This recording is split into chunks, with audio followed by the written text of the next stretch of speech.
theme of Earth Day 2022. Computer സയൻസുമായി ബന്ധപ്പെട്ട് PSC previous year ചോദിച്ച ഒരു ചോദ്യമായിരുന്നു OCR സ്റ്റാൻഡ്സ് ഫോർ. ഹായ് കൂട്ടുകാരെ, എല്ലാവർക്കും എൻട്രിയുടെ ഡിഗ്രി ലെവൽ ചാനലിലേക്ക് സ്വാഗതം. നമ്മൾ ഇന്ന് ഈ വീഡിയോയിലൂടെ നിങ്ങളുടെ മുമ്പിലേക്ക് തരുന്നത് പ്രീവിയസ് ഇയർ ക്വസ്റ്റ്യൻസ് ആണ്. നമുക്കറിയാം, നമ്മൾ ഏതൊരു പരീക്ഷയ്ക്ക് തയ്യാറെടുക്കുമ്പോഴും ഏറ്റവും പ്രധാനമായിട്ടുള്ള കാര്യം എന്താ? മുൻവർഷ ചോദ്യങ്ങളെ കൃത്യമായി പരിശീലിക്കുക അല്ലെങ്കിൽ പരിശോധിക്കുക എന്നുള്ളതാണ്. ചോദ്യങ്ങളുടെ രീതി എങ്ങനെയാണ്, ചോദ്യങ്ങളുടെ ഘടന എങ്ങനെയാണ്, എന്താണ് ചോദിക്കുന്നത് എന്ന് കൃത്യമായ ഒരു ധാരണ നമുക്കുണ്ടാവണമെങ്കിൽ തീർച്ചയായിട്ടും നമ്മൾ മുൻവർഷ ചോദ്യങ്ങളെ പരിശീലിക്കുക തന്നെ വേണം. അപ്പോൾ അത്തരത്തിൽ 2023-2022 കാലങ്ങളിൽ PSC പുതിയ പാറ്റേൺ പ്രകാരം PSC നടത്തിയ ചോദ്യങ്ങളെ ഒരു വിഷയാധിഷ്ഠിതമായിട്ട് തന്നെ നമ്മളൊന്ന് പരിശോധിക്കാൻ വേണ്ടി പോവാണ്. അത്തരത്തിലൊരു സീരീസ് ആണ്, അത്തരത്തിലൊരു വലിയൊരു വീഡിയോ ആണ്, പല അധ്യാപകരുടെ ക്ലാസ്സിൽ അടങ്ങുന്ന ഒരു വീഡിയോസ് ആണ് ഇതെന്ന് പറയുന്നത്. ഇത്തരത്തിൽ പുതിയ സീരീസ് 2022-ലെയും 2023-ലെയും ഒക്കെ ഡിഗ്രി ലെവലിലെ ചോദ്യങ്ങളെ ബേസ് ചെയ്തുകൊണ്ടുള്ള നിരവധി ചോദ്യങ്ങൾ നമ്മൾ അല്ലെങ്കിൽ അത്തരത്തിലുള്ള സീരീസുകൾ നമ്മൾ ഇവിടെ തുടങ്ങുകയാണ്, ആരംഭിക്കുകയാണ്. അപ്പോൾ അതുകൊണ്ട് തന്നെ ചാനൽ സബ്സ്ക്രൈബ് ചെയ്യാൻ മറക്കരുത്. ഇപ്പോൾ തന്നെ ചാനൽ സബ്സ്ക്രൈബ് ചെയ്യുക. അതോടൊപ്പം തന്നെ ഈ കണ്ടന്റുകളൊക്കെ നിങ്ങൾക്ക് ഉപകാരപ്പെടുന്നുണ്ടെങ്കിൽ സപ്പോർട്ട് ചെയ്യാൻ മറക്കരുത്. ആ സപ്പോർട്ട് എന്ന് പറയുന്നത് നിങ്ങൾക്കറിയാവുന്ന നിങ്ങളുടെ സുഹൃത്തുക്കൾ, ഡിഗ്രി തരത്തിലുള്ള പരീക്ഷകൾ എഴുതുന്ന കൂട്ടുകാരിലേക്കും ഈ ചാനലിനെ എത്തിച്ചുകൊണ്ട് സപ്പോർട്ട് ചെയ്യുക, ഷെയർ ചെയ്തുകൊണ്ട് സപ്പോർട്ട് ചെയ്യുക. പിന്നെ നിങ്ങളുടെ വിലയേറിയ അഭിപ്രായങ്ങൾ എന്തൊക്കെയാണ് ഈ ഒരു ചാനലിലൂടെ നിങ്ങൾ പ്രതീക്ഷിക്കുന്നത് എന്നുള്ള കാര്യങ്ങൾ കൂടി കമന്റ് ചെയ്യാനായിട്ട് നിങ്ങൾ മറക്കരുത്. അത്തരത്തിലുള്ള കാര്യങ്ങൾ കമന്റ് ചെയ്യുക. പിന്നെ ഒരു കാര്യം പറയാനുള്ളത്, നമ്മുടെ എൻട്രി ആപ്പിൽ ഈ പ്രീവിയസ് ചോദ്യങ്ങൾ നിങ്ങൾക്ക് പരിശീലിച്ച് നോക്കാനുള്ള അവസരമുണ്ട്. എൻട്രി ആപ്പിൽ അതിന് മാക്സിമം നിങ്ങൾക്ക് ഫ്രീ ആയിട്ട് തന്നെ എക്സാമുകൾ അറ്റൻഡ് ചെയ്യാനുള്ള സൗകര്യവും ഒരുക്കിയിട്ടുണ്ട്. അപ്പോൾ അതൊക്കെ നിങ്ങൾ മാക്സിമം പ്രയോജനപ്പെടുത്തുക. 1 ഇയർ സബ്സ്ക്രിപ്ഷനിലൂടെ നിങ്ങൾക്ക് LSC സെക്രട്ടറിക്ക് മൊത്തം പേപ്പറുകളും, അതായത് നമ്മുടെ പ്രിലിംസ് ആയിക്കോട്ടെ മെയിൻസിന്റെ 2 പേപ്പർ ആയിക്കോട്ടെ, ഇതിനെല്ലാം തയ്യാറെടുക്കാം എന്നുള്ളതാണ് വളരെ കുറഞ്ഞ പൈസയ്ക്ക്. അപ്പോൾ അതുകൊണ്ട് തന്നെ അതൊക്കെ മാക്സിമം പ്രയോജനപ്പെടുത്താനായിട്ട് ശ്രമിക്കുക. അപ്പോൾ നമുക്ക് പ്രീവിയസ് ചോദ്യങ്ങളിലേക്ക് പോവാം. Which of the following statement are not correct about National Human Rights Commission? ദേശീയ മനുഷ്യാവകാശ കമ്മീഷനുമായി ബന്ധപ്പെട്ട ഒരു ചോദ്യമാണ് ചോദിച്ചിരിക്കുന്നത്. അവിടെ നമുക്ക് കുറച്ച് സ്റ്റേറ്റ്മെന്റുകൾ തന്നിട്ടുണ്ട്, ഒരു 4 സ്റ്റേറ്റ്മെന്റുകൾ തന്നിട്ടുണ്ട്. അതിൽ നമ്മളോട് ചോദിച്ചിരിക്കുന്നത് നോട്ട് കറക്റ്റ് എന്നാണ്, അതായത് ശരിയല്ലാത്ത സ്റ്റേറ്റ്മെന്റ് ഇതിൽ ഏതാണെന്നാണ് ചോദിച്ചിരിക്കുന്നത്.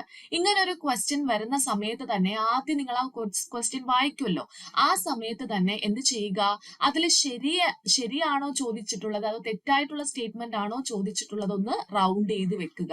കാരണം നമ്മൾ ഈ ക്വസ്റ്റ്യൻ വായിച്ചതിന് ശേഷം വീണ്ടും സ്റ്റേറ്റ്മെന്റ് ഒക്കെ വായിച്ചു കഴിയുമ്പോഴത്തേക്കും നമ്മുടെ മനസ്സിൽ അതിൽ ശരിയല്ലാത്ത ക്വസ്റ്റ്യൻസും വരും, സ്റ്റേറ്റ്മെന്റ്സും വരും, അതുപോലെ തന്നെ തെറ്റായിട്ടുള്ള സ്റ്റേറ്റ്മെന്റും വരും. ഓക്കെ, ശരിയല്ലാത്തതും ശരിയായിട്ടുള്ള സ്റ്റേറ്റ്മെന്റ്സ് നമ്മുടെ മനസ്സിൽ വരും.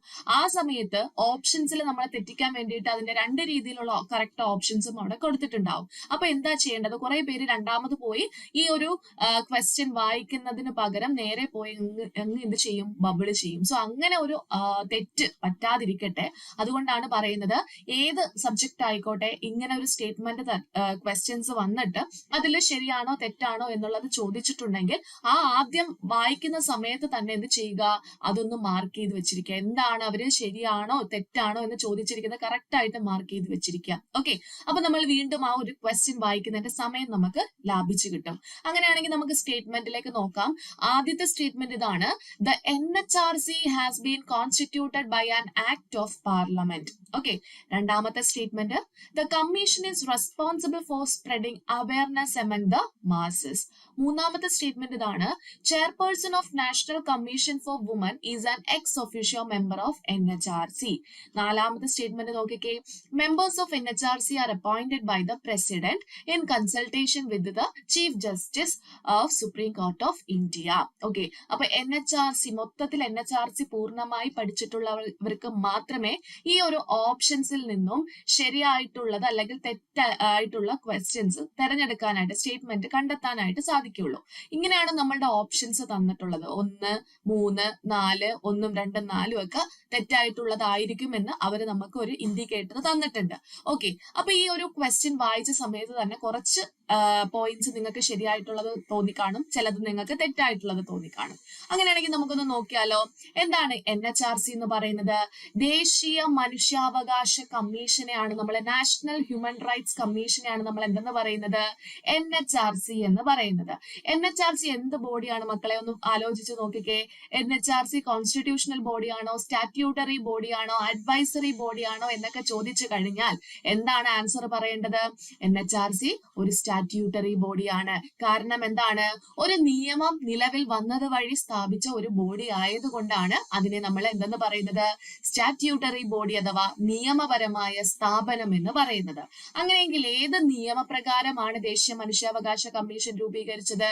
അത് protection of human rights act 1993 പ്രകാരമാണ്. 1993 മനുഷ്യാവകാശ സംരക്ഷണ നിയമപ്രകാരം രൂപീകരിച്ച ഒരു ബോഡിയാണിത്, ഈ ദേശീയ മനുഷ്യാവകാശ കമ്മീഷൻ എന്ന് പറയുന്നത്.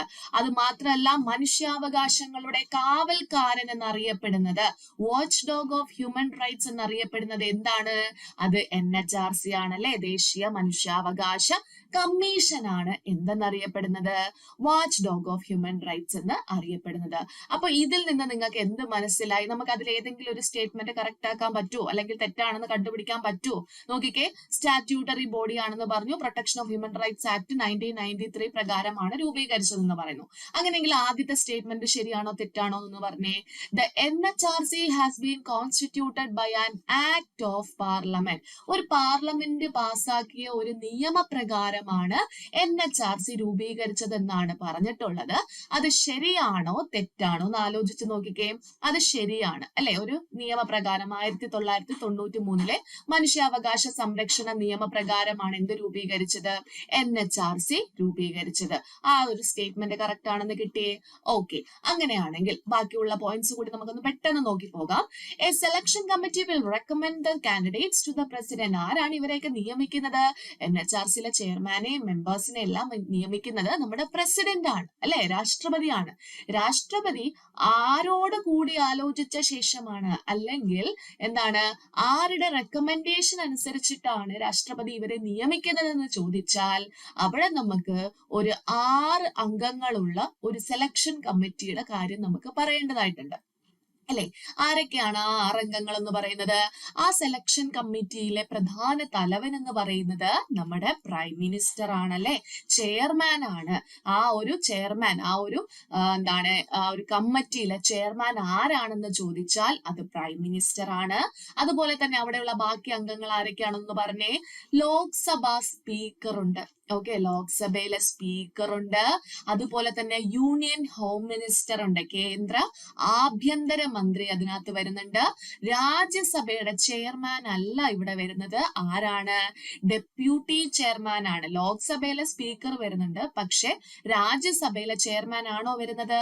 അല്ല, രാജ്യസഭയിലെ ഡെപ്യൂട്ടി ചെയർമാൻ ആണ് NHRCയിലെ ആ ഒരു സെലക്ഷൻ കമ്മിറ്റിയിലുള്ള ഒരു മെമ്പർ എന്ന് പറയുന്നത്. ഇനി ബാക്കിയുള്ളവർ ആരൊക്കെയാണെന്ന് പറഞ്ഞേ.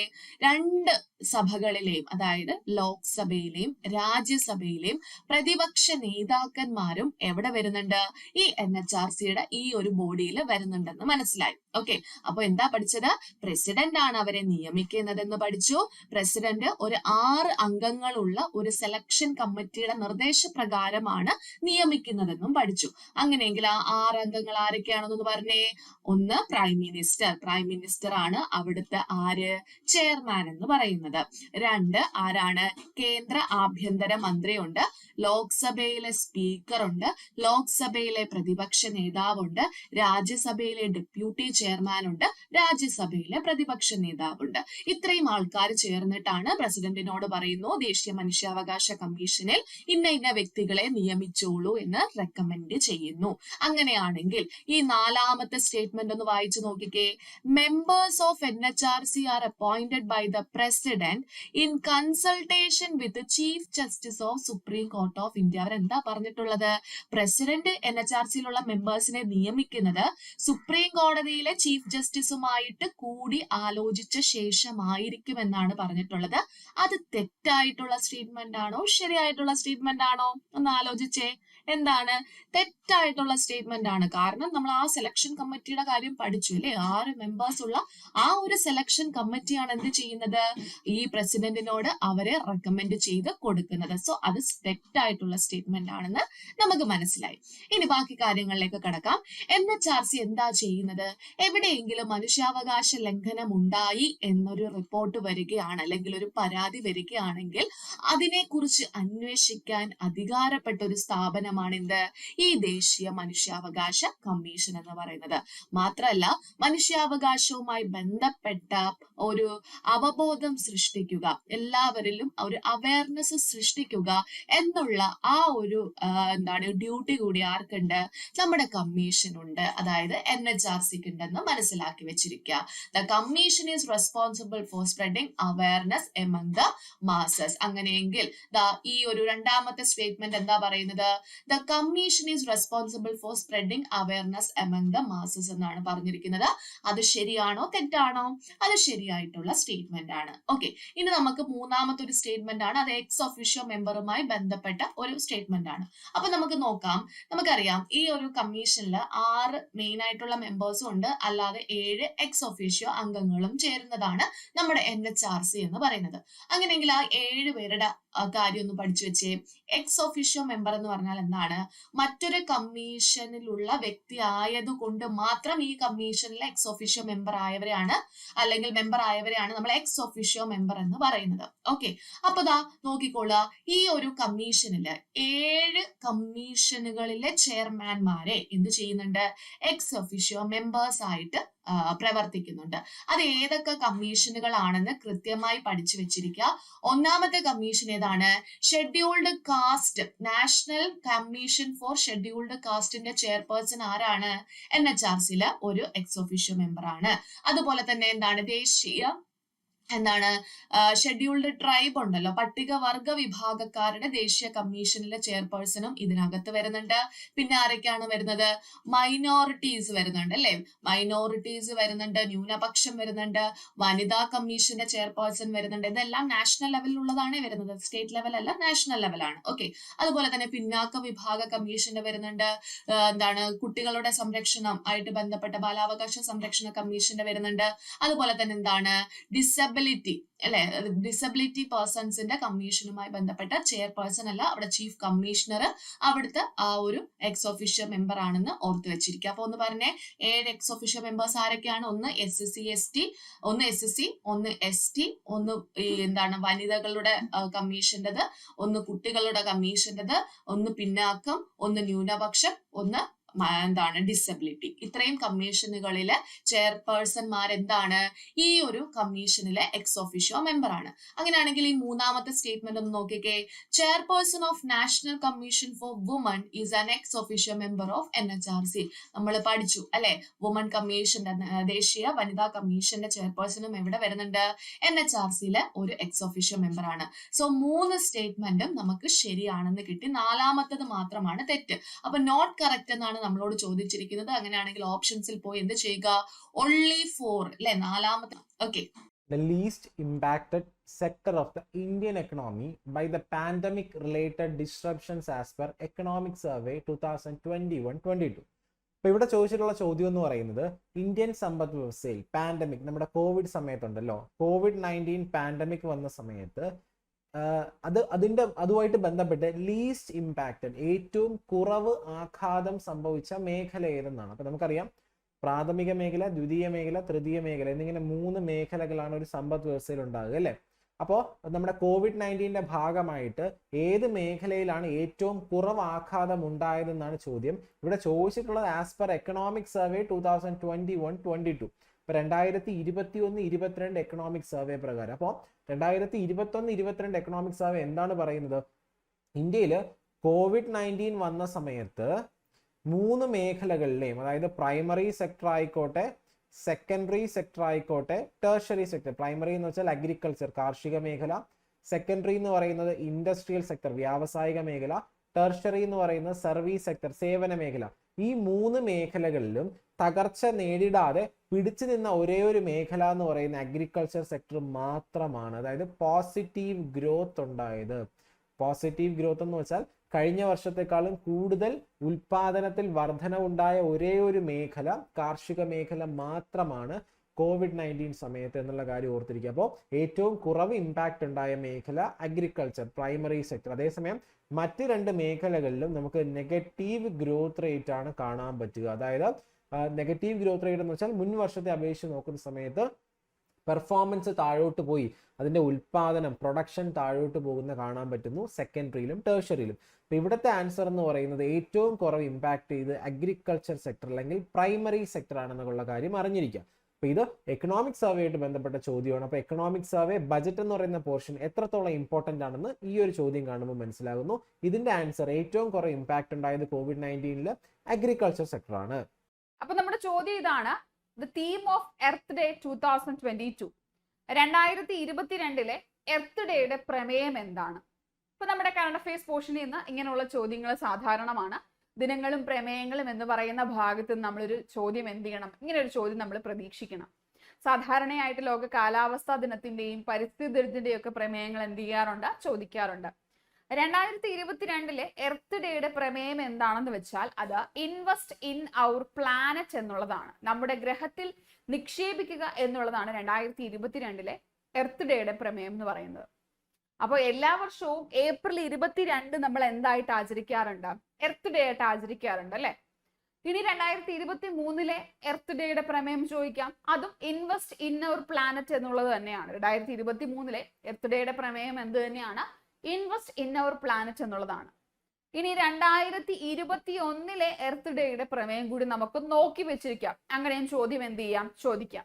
2021 എർത്ത് ഡേയുടെ പ്രമേയം എന്ന് പറയുന്നത് റീസ്റ്റോർ അവർ എർത്ത് എന്നുള്ളതാണ്. റീസ്റ്റോർ അവർ എർത്ത്, നമ്മുടെ ഭൂമിയെ എന്ത് ചെയ്യണം, പുനഃസ്ഥാപിക്കണം അല്ലെങ്കിൽ പുനഃസ്ഥാപിക്കുക എന്നുള്ളതാണ്. ഓക്കെ, അപ്പൊ ഇതും ചോദിച്ചിട്ടുണ്ട്. ഇപ്പൊ 2021, 22, 23 സെയിം ആയതുകൊണ്ട് നമുക്ക് പഠിക്കാനായിട്ട് പാടില്ല. അപ്പോൾ ഇൻവെസ്റ്റ് ഇൻ അവർ പ്ലാനറ്റ് എന്നുള്ളതാണ് 2022 23 എർത്ത് ഡേയുടെ പ്രമേയം എന്ന് പറയുന്നത്. ക്ലിയർ അല്ലേ? ഇവിടെ നമ്മുടെ ക്വസ്റ്റ്യൻ നോക്കാം. ക്വസ്റ്റ്യൻ ഇതാണ്, ഇനി പറയുന്നവയിൽ മനുഷ്യ മസ്തിഷ്കത്തിന്റെ പ്രധാന ചിന്താഭാഗം ഏത് എന്നുള്ളതാണ് ക്വസ്റ്റ്യൻ. നമ്മളോട് മസ്തിഷ്കം എന്ന് പറയുന്ന കോമൺ ആയിട്ട് ചോദിക്കാറുള്ള ഒരു ക്വസ്റ്റ്യൻ ആണ്. ഇപ്പൊ നമ്മുടെ ഈ ഒരു ഭാഗം എന്ന് പറയുന്ന ഹ്യൂമൻ ബോഡി നമ്മുടെ പ്രിലിംസിനാണെങ്കിലും മെയിൻസിനൊക്കെ ആണെന്നുണ്ടെങ്കിലും കോമൺ ആയിട്ട് വരുന്ന ഒരു ടോപ്പിക് ആണ്. അപ്പൊ ഇത് നമുക്കൊരു മെയിൻ എക്സാമിന് ചോദിച്ചതാണ്. അപ്പൊ അതില് നമ്മുടെ നാഡീവ്യവസ്ഥയുമായിട്ട് ബന്ധപ്പെട്ട് നമ്മൾ പഠിക്കുന്ന നമ്മുടെ നാഡീവ്യവസ്ഥയുടെ കേന്ദ്രമാണ് ഇത്, മസ്തിഷ്കം അല്ലെ. അപ്പൊ മസ്തിഷ്കത്തിന്റെ ഓരോരോ ഭാഗങ്ങള് കുറെ കാര്യങ്ങൾ നിയന്ത്രിക്കുന്നു എന്ന് പറഞ്ഞ് നമ്മൾ പഠിക്കുന്നതാണ്. അപ്പൊ അതിനെക്കുറിച്ച് എപ്പോഴും തന്നെ നമുക്ക് ക്വസ്റ്റ്യൻ വരാറുള്ളതാണ്. അതുകൊണ്ട് നന്നായിട്ട് പഠിക്കണം. ഇവിടെ എന്താ നമ്മളോട് ചോദിച്ചിരിക്കുന്നത്, ചിന്താഭാഗം ഏത് എന്നുള്ളതാണ്. ചിന്താശേഷിയെ നിയന്ത്രിക്കുന്ന 4 ഓപ്ഷൻസ് നമുക്ക് ഇവിടെ തന്നിട്ടുണ്ട്. അപ്പൊ ഇതിന്റെ ആൻസർ എന്തായിരിക്കും, ഹിൻ ബ്രെയിൻ, സെറിബ്രം, മിഡ് ബ്രെയിൻ, മുകളിൽ കൊടുത്തിരിക്കുന്നത് ഒന്നുമല്ല എന്ന് പറഞ്ഞ് നമുക്ക് തന്നിരിക്കുകയാണ്. അപ്പൊ നമ്മുടെ ചിന്താശേഷിയെ നിയന്ത്രിക്കുന്ന ഭാഗം എന്ന് പറയുന്നത് ഏതാ, നമ്മൾ പഠിക്കുന്നുണ്ട്. ആൻസർ എന്ന് പറയുന്നത് ഏത് വരും, നമുക്ക് ഓപ്ഷൻ ബി ആണ് അല്ലെ. സെറിബ്രം ആണ് ഇത് നമ്മുടെ ചിന്താശേഷിയെ നിയന്ത്രിക്കുന്ന ഭാഗം എന്ന് പറയുന്നത്. ഇനി ചിന്താശേഷി മാത്രമല്ല, മറ്റെന്തൊക്കെ കാര്യങ്ങൾ നമ്മൾ പഠിക്കുന്നുണ്ട്, നമ്മുടെ ബുദ്ധി, ഓർമ്മ, ഭാവന തുടങ്ങിയ കാര്യങ്ങൾ, ചിന്ത, ഇങ്ങനെയുള്ള കാര്യങ്ങളുടെ ഒക്കെ കേന്ദ്രം എന്ന് പറയുന്നത് ഏതാണ്, നമ്മുടെ മസ്തിഷ്കത്തിന്റെ ഏറ്റവും വലിയ ഭാഗമാണ് എന്ന് പറഞ്ഞ് നമ്മൾ പഠിക്കുന്നതാണ് ഇത് നമ്മുടെ സെറിബ്രം എന്ന് പറയുന്നത് അല്ലെ. അപ്പൊ ആ ധർമ്മങ്ങൾ, മസ്തിഷ്കത്തിന്റെ ഓരോ ഭാഗവും അതിന്റെ ധർമ്മങ്ങൾ എന്തൊക്കെയാണെന്ന് നമ്മൾ മനസ്സിലാക്കി വെക്കണം. അപ്പൊ ചിന്ത, ബുദ്ധി, ഓർമ്മ, ഭാവന ഇങ്ങനെയുള്ള കാര്യങ്ങളൊക്കെ ആരുടെ കയ്യിലാണ്, നമ്മുടെ സെറിബ്രത്തിന്റെ കയ്യിലാണ്. ഇനി അത് മാത്രമല്ല, നമ്മൾ പഠിക്കുന്നുണ്ട് ഇന്ദ്രിയാനുഭവങ്ങൾ ഉളവാക്കുന്ന അല്ലെങ്കിൽ പ്രദാനം ചെയ്യുന്ന നമ്മുടെ മസ്തിഷ്ക ഭാഗം ഏതാണെന്ന് ചോദിച്ചാലും, കാഴ്ച ആയിക്കോട്ടെ, കേൾവി ആയിക്കോട്ടെ, സ്മെല്ല് ചെയ്യുന്നത് അല്ലെങ്കിൽ അങ്ങനെയുള്ള കാര്യങ്ങളൊക്കെ, ഈ ഇന്ദ്രിയാനുഭവങ്ങളൊക്കെ നമുക്ക് പ്രദാനം ചെയ്യുന്ന മസ്തിഷ്ക ഭാഗം ഏതാണെന്ന് ചോദിച്ചാലും ഏത് തന്നെയാണ്, നമുക്കറിയാം നമ്മുടെ ഈ സെറിബ്രം തന്നെയാണ്. പിന്നെ നമ്മൾ പറയും ഐച്ഛിക പ്രവർത്തനങ്ങളെ നിയന്ത്രിക്കുന്ന മസ്തിഷ്ക ഭാഗം ഏത് എന്ന് പറഞ്ഞിട്ട് നമുക്ക് പല എക്സാമുകളിലും ചോദിച്ചിട്ടുണ്ട്. ഏതാണ് ഐച്ഛിക പ്രവർത്തനങ്ങളെ നിയന്ത്രിക്കുന്ന മസ്തിഷ്ക ഭാഗം എന്ന് പറയുന്നത് ഏതാണ്, സെറിബ്രം ആണ് അല്ലെ. വോളണ്ടറി ആക്ഷൻസ്, നമ്മുടെ ഇഷ്ടത്തിന് നമ്മൾ ചെയ്യുന്ന കാര്യങ്ങൾ, നമ്മുടെ കൺട്രോളിൽ നിൽക്കുന്ന, അതാണ് ഐച്ഛിക പ്രവർത്തനങ്ങൾ എന്ന് പറയുന്നത്. അങ്ങനെയുള്ള പ്രവർത്തനങ്ങളെ നിയന്ത്രിക്കുന്നത്, ഈ പറഞ്ഞ ബുദ്ധി, ഓർമ്മ, ചിന്ത, ഭാവന ഇങ്ങനെയുള്ള കാര്യങ്ങൾ നിയന്ത്രിക്കുന്നത്, ഇന്ദ്രിയാനുഭവങ്ങൾ നമുക്ക് പ്രദാനം ചെയ്യുന്നത്, ഈ കാര്യങ്ങളൊക്കെ ചെയ്യുന്നത് ആരാണ്, നമ്മുടെ മസ്തിഷ്കത്തിന്റെ ഏറ്റവും വലിയ ഭാഗമായിട്ടുള്ള സെറിബ്രമാണ്. ഓർത്തു വെക്കണം.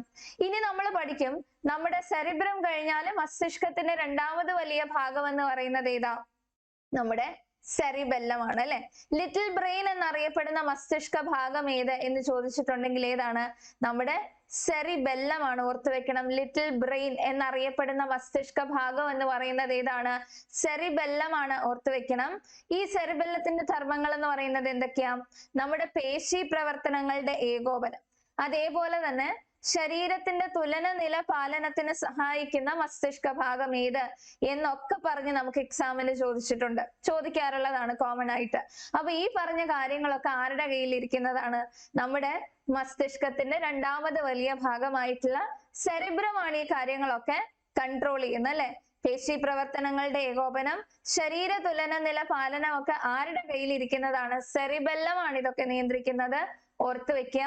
ഇനി അതിനുശേഷം നമ്മൾ പറഞ്ഞു ഐച്ഛിക പ്രവർത്തനങ്ങളെ നിയന്ത്രിക്കുന്നത് നമ്മുടെ വലിയ ഭാഗം, മസ്തിഷ്കത്തിന്റെ വലിയ ഭാഗമായിട്ടുള്ള സെറിബ്രമാണ് എന്നുണ്ടെങ്കിൽ നമ്മുടെ അനൈച്ഛിക പ്രവർത്തനങ്ങൾ, ഫോർ എക്സാമ്പിൾ പറയുകയാണെങ്കിൽ നമ്മുടെ ശ്വാസോച്ഛ്വാസം അല്ലെങ്കിൽ നമ്മുടെ ഹൃദയസ്പന്ദനം, ഇങ്ങനെയുള്ള കാര്യങ്ങളൊക്കെ, ശ്വാസന പ്രക്രിയ നിയന്ത്രിക്കുന്ന മസ്തിഷ്ക ഭാഗം ഏതെന്ന് നമ്മളോട് ചോദിച്ചിട്ടുണ്ട്. അപ്പൊ ഇങ്ങനെയുള്ള അനൈച്ഛിക പ്രവർത്തനങ്ങളൊക്കെ നിയന്ത്രിക്കുന്ന മസ്തിഷ്ക ഭാഗം ഏത് എന്ന് ചോദിച്ചിട്ടുണ്ടെങ്കിൽ അതിന്റെ ആൻസർ എന്ത് വരും? നമുക്ക് നമ്മുടെ ദണ്ഡാകൃതിയിൽ വരുന്ന നമ്മുടെ മെഡില്ല ഒബ്ലോങ്കേറ്റ ആണ് അല്ലെ. അപ്പൊ ഓരോ ഭാഗങ്ങളും അത് എന്തൊക്കെ നിയന്ത്രിക്കുന്നു എന്ന് നമ്മൾ പഠിച്ചു വെച്ചാൽ മതി. ഐച്ഛിക പ്രവർത്തനങ്ങളെ നിയന്ത്രിക്കുന്നത് നമ്മുടെ സെറിബ്രമാണ് എന്നുണ്ടെങ്കിൽ അനൈച്ഛിക പ്രവർത്തനങ്ങൾ, ശ്വാസോച്ഛ്വാസം ആയിക്കോട്ടെ, ഹൃദയസ്പന്ദനം, ഇങ്ങനെയുള്ള കാര്യങ്ങളൊക്കെ എടുത്തു ചോദിച്ചാൽ ഓർക്കണം ഏതാണ്? മെഡില്ല ഒബ്ലോങ്കേറ്റ ആണ് നിയന്ത്രിക്കുന്നത്. ഓർത്തു വെക്കുക. ഇനി അതേസമയം നമ്മുടെ അടുത്ത ഭാഗമായിട്ട് വരുന്നതാണ് ഇത് തലാമസ്. തലാമസ് എന്ന് പറയുന്ന നമ്മുടെ മസ്തിഷ്ക ഭാഗത്തിന്റെ ധർമ്മം എന്ന് പറയുന്നത് എന്താണ്? നമ്മുടെ സെറിബ്രത്തിൽ നിന്നും സെറിബ്രത്തിലേക്കുമുള്ള ആവേഗങ്ങളുടെ പുനഃപ്രസരണത്തിന് സഹായിക്കുന്ന മസ്തിഷ്ക ഭാഗമാണ് ഇത് തലാമസ് എന്ന് പറയുന്നത്. അപ്പൊ നമ്മുടെ സെറിബ്രങ്ങളിലേക്ക് ആവേഗങ്ങളെ കടത്തിവിടുന്നതിന് സഹായിക്കുന്നത് ആരാണ്? നമ്മുടെ തലാമസ് ആണ്. ഓർത്തു വെക്കണം. അതാണ് അവരുടെ ധർമ്മം എന്ന് പറയുന്നത്. സെറിബ്രത്തിൽ നിന്നും സെറിബ്രത്തിലേക്കുമുള്ള ആവേഗങ്ങളുടെ പുനഃപ്രസരണം. ഇനി നമ്മളോട് ചോദിക്കും റിലേ സ്റ്റേഷൻ, നമ്മുടെ മസ്തിഷ്കത്തില് റിലേ സ്റ്റേഷൻ എന്നറിയപ്പെടുന്ന ഭാഗം ഏത് എന്ന് ചോദിച്ചിട്ടുണ്ടെങ്കിൽ അതിന്റെ ആൻസർ നമുക്ക് എന്ത് വരും? നമ്മുടെ തലാമസ് ആണ്. ഓർത്തു വെക്കണം. ലിറ്റിൽ ബ്രെയിൻ എന്ന് നമ്മൾ വിളിച്ചത് എന്തിനെയാ? നമ്മുടെ സെറിബെല്ലത്തെയാണ് അല്ലെ. തലാമസ് എങ്ങനെ അറിയപ്പെടുന്നത്? റിലേ സ്റ്റേഷൻ എന്ന് അറിയപ്പെടുന്നത് നമ്മുടെ തലാമസ് ആണ്. ഓർത്തു വെക്കണം. ഇനി നമ്മളോട് ചോദിക്കും വേദന സംഹാരികൾ പ്രവർത്തിക്കുന്ന മസ്തിഷ്ക ഭാഗം ഏത് എന്ന് ചോദിച്ചിട്ടുണ്ടെങ്കിലും ആൻസർ എന്ത് തന്നെയാണ്? തലാമസ് ആണ്. ഓർത്തു വെക്കണം. വേദന സംഹാരികൾ പ്രവർത്തിക്കുന്ന മസ്തിഷ്ക ഭാഗം എന്ന് പറയുന്നത് ഏതാണ്? തലാമസ് ആണ്. അതേസമയം നമ്മളോട് ചോദിക്കുകയാണ് മദ്യം ബാധിക്കുന്ന മസ്തിഷ്ക ഭാഗം ഏത് എന്ന് ചോദിച്ചിട്ടുള്ളതാണ് നമുക്ക്. അപ്പൊ അതിന്റെ ആൻസർ എന്ത് വരും? നമ്മുടെ തലാമസ് ആണോ? അല്ല അല്ലെ. മദ്യം ബാധിക്കുന്നത് എന്തിനെയാ? നമ്മുടെ സെറിബെല്ലം ആണ്. ഓർക്കണം. നമ്മൾ പറഞ്ഞു നമ്മുടെ ശരീരത്തിന്റെ തുലന നില പാലനത്തിന് സഹായിക്കുന്ന മസ്തിഷ്ക ഭാഗമാണ് ഇത് നമ്മുടെ സെറിബെല്ലം എന്ന് പറയുന്നത് അല്ലെ. അപ്പൊ മദ്യം കഴിക്കുന്നവർക്ക് നമുക്കറിയാം അവരുടെ ബോഡിയുടെ ബാലൻസിങ് ഒക്കെ നഷ്ടപ്പെട്ടു പോവുകയാണ്. കാരണം എന്താ? ഈ സെറിബെല്ലത്തെയാണ് അത് അഫക്ട് ചെയ്യുന്നത്. അപ്പൊ മദ്യം ബാധിക്കുന്ന മസ്തിഷ്ക ഭാഗം ചോദിച്ചാല് ഓർക്കണം നമ്മുടെ ലിറ്റിൽ ബ്രെയിൻ എന്ന് വിളിക്കുന്ന നമ്മുടെ സെറിബെല്ലം ആണ്.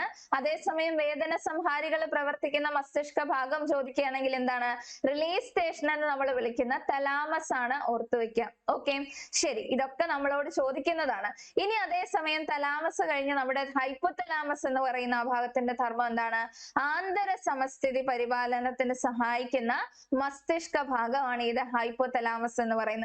നമ്മുടെ ബോഡി ടെമ്പറേച്ചർ, ശരീരോഷ്മാവ് പോലെയുള്ള കാര്യങ്ങളൊക്കെ നിയന്ത്രിക്കുന്നത് ആരാണ്? നമ്മുടെ ഹൈപ്പോതലാമസ് ആണ്. ഓർത്തു വെക്കുക. ഓക്കെ, അപ്പൊ നമ്മൾ ഇത്രയുമാണ് നമ്മുടെ മസ്തിഷ്കത്തിന്റെ പ്രധാനപ്പെട്ട ഭാഗങ്ങൾ. ഈ 5 ഭാഗങ്ങൾ നമുക്ക് പഠിക്കണം. ഇതിന്റെ ധർമ്മമാണ് നമുക്ക് മസ്തിഷ്കവുമായിട്ട് ബന്ധപ്പെട്ട് അതിന്റെ പാർട്സുമായിട്ട് ബന്ധപ്പെട്ട് എപ്പോഴും നമ്മളോട് ചോദിക്കുന്നത്. പിന്നെ നമ്മൾ എക്സ്ട്രാ പറഞ്ഞ ചിലതിനൊക്കെ പേര് പറഞ്ഞു അല്ലെ. റിലേ സ്റ്റേഷൻ, അതേപോലെ തന്നെ നമ്മുടെ ലിറ്റിൽ ബ്രെയിൻ, ആ പേരുകൾ ഓർത്ത് വെക്കണം. കൂടെ ഈ ധർമ്മവും ഏറ്റവും ഇമ്പോർട്ടന്റ് ആയിട്ട് പഠിച്ചു വെക്കാം. ഓക്കെ, ശരി. കമ്പ്യൂട്ടർ സയൻസുമായി ബന്ധപ്പെട്ട് PSC പ്രീവിയസ് ഇയർ ചോദിച്ച ഒരു ചോദ്യമായിരുന്നു OCR stands for. Okay, OCR എന്നതിന്റെ ഫുൾ ഫോം ആണ് നമ്മളോട് ചോദിച്ചിരിക്കുന്നത്. ഓപ്ഷൻസിൽ നമ്മളെ കൺഫ്യൂഷൻ ആക്കാനുള്ള ഒരുപാട് ഓപ്ഷൻസ് തന്നിട്ടുണ്ട്. ഓപ്ഷൻസ് ഒന്ന് നോക്കിയാലോ. ഓപ്ഷൻ എ എന്ന് പറയുന്നത് optical character recognition. Optical character recognition. Option B optical CPU recognition. Option C optimal character rendering. Option D other character restoration and option E എന്ന് പറയുന്നത് നൺ ഓഫ് ദീസ് ആണ്. Okay, എവിടെയാണ് നമ്മൾ OCRനെ കുറിച്ച് പഠിച്ചത്? ഇൻപുട്ട് ഡിവൈസസ് പഠിക്കുന്ന സമയത്ത് അല്ലെ, നമ്മളുടെ സിലബസിലെ ആദ്യത്തെ ഹാർഡ്വെയർ എന്ന് പറയുന്ന ആ ഒരു പോർഷനിൽ ആദ്യം പഠിക്കുന്ന ഒരു ടോപ്പിക്കാണ് ഇൻപുട്ട് ഡിവൈസസ് എന്ന് പറയുന്നത്. ഓക്കെ, ഇൻപുട്ട് ഡിവൈസസ് എന്ന് പറയുമ്പോൾ നമ്മൾ ഒരുപാട് ഇൻപുട്ട് ഡിവൈസസിനെ കുറിച്ച് പഠിച്ചു. അതിനകത്ത് വരുന്ന ഒരു ഇൻപുട്ട് ഡിവൈസ് ആണ് എന്ത്? ഈ OCR എന്ന് പറയുന്നത്. ഓക്കെ, അങ്ങനെയാണെങ്കിൽ നമുക്ക് ആ ഒരു ഇൻപുട്ട് ഡിവൈസസ് ഏതൊക്കെയാണെന്ന് നോക്കിയാലോ. ഏറ്റവും കൂടുതൽ ഇൻപുട്ട് ഡിവൈസസും ഔട്ട്പുട്ട് ഡിവൈസസുമായിട്ട് ബന്ധപ്പെട്ട ക്വസ്റ്റ്യൻസ് വരുന്നത് അതിന്റെ പേരുകളിൽ നിന്ന് തന്നെയാണ്. ഓക്കെ, അതിന്റെ നെയിംസുമായി ബന്ധപ്പെട്ട്. ഓക്കെ, നെയിംസിൽ നിന്ന്, അതായത് കുറച്ച് ഇൻപുട്ട് ഡിവൈസസും ഔട്ട്പുട്ട് ഡിവൈസസും തമ്മിൽ മിക്സ് ചെയ്ത് തന്നിട്ട് ഇതിൽ ഇൻപുട്ട് ഡിവൈസസ് അല്ലാത്തത് ഏതാണ് അല്ലെങ്കിൽ ഔട്ട്പുട്ട് ഡിവൈസ് അല്ലാത്തത് ഏതാണ് എന്നുള്ള രീതിയിലാണ് കൂടുതലായിട്ടും കുറെ നാൾ കൊണ്ടുള്ള പാറ്റേൺ അനുസരിച്ച് PSC ചോദ്യങ്ങൾ ചോദിക്കുന്നത്. ഓക്കെ, അത് ഒരു ടൈപ്പ്. അപ്പൊ നമ്മൾ എന്താ ചെയ്യേണ്ടത്? ഇൻപുട്ട് ഡിവൈസസ് ഏതൊക്കെയാണെന്ന് കറക്റ്റ് ആയിട്ട് പഠിച്ചു വെച്ചിരിക്കുക. അതുപോലെ തന്നെ ഔട്ട്പുട്ട് ഡിവൈസസ് ഏതൊക്കെയാണെന്ന് കറക്റ്റ് ആയിട്ട് മാറിപ്പോകാത്ത രീതിയിൽ പ്രിന്റർ അവിടെ, സ്കാനർ ഇവിടെ എന്നുള്ള കാര്യങ്ങൾ ക്ലിയർ ആയിട്ട് പഠിച്ചു വെച്ചിരിക്കുക. അതാണ് നിങ്ങൾ ഈ ഒരു topic input devices output devices പഠിക്കുന്ന സമയത്ത് ചെയ്യേണ്ട ആദ്യത്തെ കാര്യം എന്ന് പറയുന്നത്. രണ്ടാമതായിട്ട് ക്വസ്റ്റ്യൻ വരുന്ന മറ്റൊരു പാറ്റേൺ എന്ന് പറയുന്നത് ഇൻപുട്ട് ഡിവൈസസ് പഠിക്കുമ്പോഴും ഔട്ട്പുട്ട് ഡിവൈസസ് പഠിക്കുമ്പോഴും നമ്മൾ അതിന്റെ ഷോർട്ട് ഫോം ആണ് കൂടുതലും പഠിച്ചു പോകുന്നത്. അതിന്റെ ഇലോബറേറ്റഡ് ഫോം നമ്മൾ പിന്നീട് അതിനെ കൂടുതലായിട്ട് ഡീറ്റെയിൽ ആയിട്ട് പഠിക്കുമ്പോഴാണ് എന്ത് ചെയ്യുന്നത്? പഠിക്കുന്നത്. ഓക്കെ, അപ്പൊ കൂടുതൽ അടുത്ത ഒരു PSC ചോദ്യം വരുന്ന ഒരു പാറ്റേൺ ആണ് നമ്മൾ ഈ നേരത്തെ കണ്ട ആ ഒരു ക്വസ്റ്റ്യൻ എന്ന് പറയുന്നത്. അതായത് അതിന്റെ ഷോർട്ട് ഫോം തന്നിട്ട് അതിന്റെ ഫുൾ ഫോം എന്താണെന്ന് ചോദിക്കും. ഓപ്ഷൻസിൽ അതുമായിട്ട് ബന്ധപ്പെട്ട് നമ്മളെ കുഴപ്പിക്കാൻ പറ്റുന്ന എന്തൊക്കെ രീതിയിൽ അവർക്ക് ചെയ്യാൻ പറ്റുമോ ആ രീതിയിലെല്ലാം അവർ ഓപ്ഷൻസ് ചെയ്തിരിക്കും. സോ കറക്റ്റ് ആയിട്ട് പഠിക്കാതെ പോയ ഒരാൾക്ക് ഓപ്ഷൻസിലൂടെ കറക്കി കുത്തി ആൻസർ ചെയ്യാനായിട്ട് സാധിക്കത്തില്ല, ശരിയാക്കാനായിട്ട് സാധിക്കത്തില്ല. അതുകൊണ്ട് നിങ്ങൾ ഈ ഒരു ടോപ്പിക്ക് പഠിക്കുന്ന സമയത്ത് അടുത്തതായിട്ട് ചെയ്യേണ്ട ഒരു കാര്യമാണ് ഈ ഒരു ഡിവൈസസിന്റെ ഏതെങ്കിലും ഡിവൈസസിന്റെ ഷോർട്ട് ഫോംസ് ആണ് നിങ്ങൾ പഠിക്കുന്നതെങ്കിൽ അതിന്റെ കറക്റ്റ് ആയിട്ടുള്ള ഒരു വേർഡ് പോലും മാറരുത്. ഓക്കെ, ഇപ്പം OCR അതിൽ O മറന്നു പോയാൽ മതി, നമുക്കത് ആൻസർ ചെയ്യാനായിട്ട് സാധിക്കത്തില്ല. R എന്താണ് കറക്റ്റ് ആയിട്ട് R പഠിക്കാതെ പോയാൽ അല്ലെങ്കിൽ R എന്നത് കൊണ്ട് ഉദ്ദേശിക്കുന്നത് ഏത് വേർഡ് ആണെന്ന് പഠിക്കാതെ പോയാൽ നമുക്ക് എന്ത് ചെയ്യാൻ സാധിക്കത്തില്ല? ആ ഒരു കറക്റ്റ് ആൻസർ ചെയ്യാനായിട്ട് സാധിക്കത്തില്ല. സോ ഈ രണ്ട് രീതിയിലും ഈ ഡിവൈസസിനെ പഠിക്കുന്ന സമയത്ത് കറക്റ്റ് ആയിട്ട് പഠിച്ചു വെച്ചിരിക്കുക. ഒന്ന്, അതിന്റെ പേരുകൾ എന്തൊക്കെയാണെന്ന് കറക്റ്റ് ആയിട്ട് മനസ്സിലാക്കിയിരിക്കണം. രണ്ട്, അതിന്റെ ഫുൾ ഫോമും കറക്റ്റ് ആയിട്ട് പഠിച്ചു വെച്ചിരിക്കുക. ഓക്കെ ആണല്ലോ? അങ്ങനെയാണെങ്കിൽ നമുക്ക് ഇൻപുട്ട് ഡിവൈസസ് ഏതൊക്കെയാണെന്നൊന്ന് പഠിച്ചാലോ. ഈ ഒരു ടോപ്പിക്കോട് കൂടി ഈ ഒരു ഇൻപുട്ട് ഡിവൈസസ് ഏതൊക്കെയാണ് മാറിപ്പോകാതെ നിങ്ങൾ പഠിച്ചിരിക്കും. ശ്രദ്ധിച്ചോളൂ, ഇൻപുട്ട് ഡിവൈസസിനെ നമുക്ക് ഓൾമോസ്റ്റ് 5 കാറ്റഗറി ഒന്ന് മനസ്സിലാകുന്ന രീതിക്കായിട്ട് നമ്മൾ എന്ത് ചെയ്യുന്നു? 5 കാറ്റഗറി ആയിട്ട് നമ്മൾ എന്ത് ചെയ്യാണ്? ഇൻപുട്ട് ഡിവൈസസിനെ ഡിവൈഡ് ചെയ്യാണ്. ഓക്കെ, ഏതൊക്കെയാണ് ഇൻപുട്ട് ഡിവൈസസ് എന്ന് പറയുന്നത്? കീബോർഡ് ഉണ്ട്, പോയിന്റിംഗ് ഡിവൈസസ് ഉണ്ട്, ഹാൻഡ് ഹെൽഡ് ആയിട്ടുള്ള ഡിവൈസസ് ഉണ്ട്, അതുപോലെ ഒപ്റ്റിക്കൽ ഡിവൈസസ് ഉണ്ട്, പിന്നെ എന്തൊക്കെയാണ്? ഓഡിയോ ആൻഡ് വിഷ്വൽ ഡിവൈസസും ഉണ്ട്. ഓക്കെ, അങ്ങനെ നമുക്ക് എന്ത് ചെയ്യാം? ഇൻപുട്ട് ഡിവൈസസിനെ 5 ആയിട്ട് ക്ലാസിഫൈ ചെയ്യാം. ഇവിടെ നിങ്ങൾ ഇങ്ങനെ ക്ലാസിഫിക്കേഷൻ ഒന്നും നമ്മളോട് ചോദിക്കത്തില്ല, പകരം ഡിവൈസസിന്റെ പേരാണ് നമ്മൾ കറക്റ്റ് ആയിട്ട് പഠിച്ചു വെച്ചേക്കേണ്ടത്. അപ്പൊ നമുക്കൊന്ന് പഠിച്ചാലോ? ഇൻപുട്ട് ഡിവൈസസിന്റെ പേര് എന്തൊക്കെയാണെന്ന് പറഞ്ഞേ. ഒന്ന്, കീബോർഡ്. അതിൽ ഒരു സംശയവും ഇല്ലല്ലോ. കീബോർഡ് എന്ന് പറയുന്നത് എന്താണ്? ഒരു ഇൻപുട്ട് ഡിവൈസ് ആണ്. അതുപോലെ തന്നെ വേറൊരു ഇൻപുട്ട് ഡിവൈസ് നമുക്ക് ഈസി ആയിട്ട് പറയാൻ പറ്റും. എന്താണ്?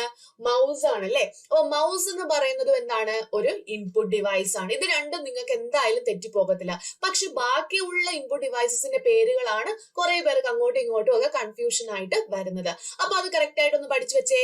നമ്മൾ പോയിന്റിംഗ് ഡിവൈസസ് എന്ന് പറയുമ്പോൾ നമ്മൾ പോയിന്റ് ചെയ്യാൻ വേണ്ടിയിട്ട് യൂസ് ചെയ്യുന്ന, നമ്മുടെ സ്ക്രീനിൽ എന്തെങ്കിലും കാര്യങ്ങൾ പോയിന്റ് ചെയ്യാനോ സെലക്ട് ചെയ്യാനോ വേണ്ടി യൂസ് ചെയ്യുന്ന ഡിവൈസസിനെയാണ് നമ്മൾ പോയിന്റിംഗ് ഡിവൈസസ് എന്ന് പറയുന്നത്. നമ്മൾ മൗസ് ഉപയോഗിച്ച് എന്ത് ചെയ്യാണ്? പോയിന്റ് ചെയ്ത് ഓരോ കാര്യങ്ങൾ സെലക്ട് ചെയ്യാനും നീക്കാനും മാറ്റാനും ഒക്കെ നമ്മൾ ശ്രമിക്കുകയാണ് അല്ലെ? അതാണ് പോയിന്റിംഗ് ഡിവൈസ് എന്ന് പറയുന്നത്.